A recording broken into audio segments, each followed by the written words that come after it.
there are a lot of elite level quarterbacks by name, but to me, not so much in terms of accomplishments. And of course, when you have somebody like Lamar Jackson who did win an MVP, he hasn't gotten to the Super Bowl. There are there are a few quarterbacks out there that I think really has to shine for the upcoming season, and beyond getting to a Super Bowl, winning the Vince Lombardi. And off the top of my head, I'm thinking of Josh Allen. I'm thinking of Lamar. I'm also thinking of Joe Burrow. Neil, why don't we start it with you? And if you had to pick a quarterback who has the most pressure to succeed, who's top of your list? My top of the list is the same as yours, Randy. You said Josh Allen first, and Josh Allen is the first name that should be coming out of people's mouths when they ask the question of who is under the most pressure this year. And it's because he's just been on the cusp of it so many times. He's proven himself to be an elite quarterback. He's proven himself to be one of the toughest quarterbacks in the league. He's got amazing skills on the ground and in the air. He's learning the game better year by year. He's always up there when you talk about MVP rankings, and I think he's got a good shot of getting his first one this coming season. But a lot of that is going to depend on how he can improve in the turnover game. His Achilles heel is turnovers. He against all of those games against the Chiefs in the playoffs, they've taken us out 3 times. He had costly turnovers in every single one. And those are the difference between those tiny close games where it's really a coin flip, all those Chiefs-Bills matchups, and the Chiefs have prevailed because they had that little bit extra with Mahomes relative to Allen, particularly when it came to clutch plays and turnover aversion.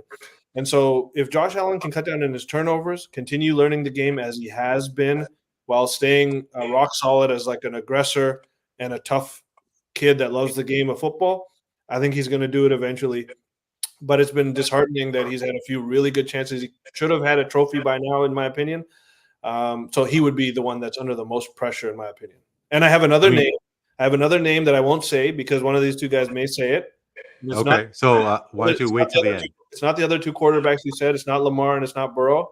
If they don't say it, I'll let you know who there was at the end. So truthfully, I have a 4th quarterback in mind also. But Maddie, how about yourself? All right. My top quarterback that I think is under the most pressure, and I think Thomas can attest to this, it's Dak Prescott. He has an extension. He's looking to get an extension. He's only won, I think, 2 playoff games since he entered the league. CeeDee Lamb is fighting to get a new contract. The Cowboys win 12 games every single year. They're right there, but they can't get over the playoff hump. And I feel like the main thing for the Dallas Cowboys is you got to be consistent the entire time. But if Dak wants that contract, he needs to bring a Lombardi Trophy back to Dallas for the first time in 30 years. And I think that for Dak to do that, he needs to step up against teams that are lower than the Cowboys. Because the Cowboys' biggest problem is they lose to teams that they should beat, whether it's in a playoff game, regular season game, and then you turn on the TV at 10 in the morning, and then you see Stephen A. Smith doing his old little shtick with the Cowboys. And I'm saying this because it's the cycle. It's a current cycle. And listen, I'm a Giants fan. Dak's in the division with the Giants, but Dak's a great quarterback, and he really has potential to be something good. It's just that he needs to get over the hump of the playoffs, the hump of losing to lower teams, the hump of everything. And then he'll earn his contract. He needs to earn the respect of the fans, the respect of the owner, the respect of Mike McCarthy. Like, there's a lot of pressure with him, and I think it's go time. It's funny, as I was coming up with who had the most pressure on him, Dak didn't really cross my mind. Thomas, you're a Cowboys fan. Was that tops on your list, or did Maddie convince you?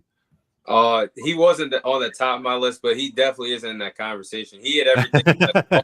He had every nail in the coffin for that one, because it's like we have the team year in and year out, but it's just like the same mistakes over and over again. You go into the penalty box, getting countless penalties when it matters most in big time games, big time moments, and you're letting that teams outshine you when it matters most. You got the roster to really beat anybody in the National Football League, and Dak is, in my opinion, a top 10 quarterback. But it's just like you're so perfect in the regular season, but you're 2-5 in the postseason. He can't be that same.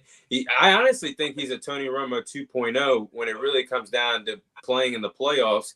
Tony Romo was spectacular in the regular season all those years, but then in the playoffs retired with only 2 playoff wins. So it's like a look in the mirror right now what Dak Prescott is doing. And I think to agree with what he said also, I don't think he should get a new contract. If we can't get to the NFC Championship or the Super Bowl this year, let him walk. He's been there. This is year 9 and still have yet to be in a conference championship since I've been born, let alone a Super Bowl. So the time is now for sure. And so if Dak wasn't your guy, who was on the top of your list? I have Deshaun Watson. A lot of people aren't talking about him, but I think it's time to recognize the fact that he still is a $230 million quarterback, and he has yet to live up to that $230 million. Since being with Cleveland, he's not the same quarterback that he once was with the Houston Texans. He's been hurt and suspended a lot since he's been with the Browns. And then when he's on the field, he's not playing worth to be $230 million. His passing touchdown to interception ratio is pretty wicked. I mean, 14 passing touchdowns, 9 interceptions, passing rating of 81.7. I don't think that's good enough. And then you just saw Joe Flacco, who was sitting on the couch for majority of last year, came in, re-sparked this team, and got them to the playoffs, something that Deshaun Watson hasn't done yet with this team. So I think it's put up or shut up time for him this year as well, for sure. For sure. Randy, Definitely. who was your 4th guy?